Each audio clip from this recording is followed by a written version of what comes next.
ఈ పండక్కి 2 సిక్సర్లు కొట్టనున్నాం.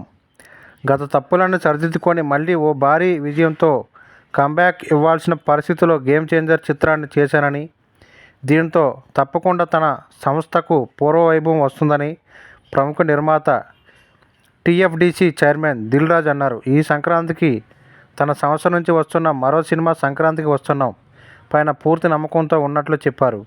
ఈ 2 పండగ చిత్రాలతో 2 సిక్సర్లు కొట్టడం ఖాయమని ధీమా వ్యక్తం చేశారు. ప్రస్తుతం దిల్ రాజు నిర్మించిన రామ్ చరణ్ గేమ్ చేంజర్ ఈ నెల 10న విడుదల కానుండగా, వెంకటేష్ సంక్రాంతికి వస్తున్నాం ఈ నెల 14న తెరపైకి రానుంది. ఈ నేపథ్యంలోనే సోమవారం హైదరాబాద్లో విలేకరుల సమావేశంలో ఏర్పాటు చేసిన నిర్మాత దిల్ రాజు. ఈ సందర్భంగా ఆయన మాట్లాడుతూ గేమ్ చేంజర్తో ఓ మంచి విజువల్ ట్రీట్ ఇవ్వనున్నాం అని దిల్ రాజు చెప్పారు.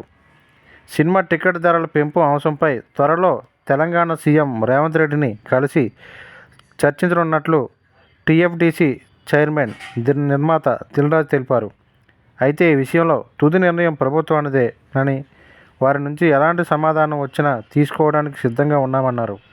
సంక్రాంతి సినిమాలకు సంబంధించి టికెట్ ధరలు, బెనిఫిట్ షోలకు వెసులుబాటు కల్పించిన ఆంధ్రప్రదేశ్ ప్రభుత్వానికి కృతజ్ఞతలు తెలిపారు దిల్ రాజు.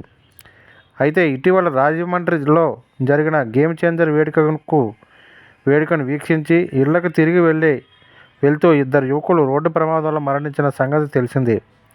వారి కుటుంబాలకు హీరో రామ్ చరణ్ అండగా నిలిచారు. ఆయా కుటుంబాలకు చెరో 5 లక్షల చొప్పున ఆర్థిక సాయాన్ని ప్రకటించారు.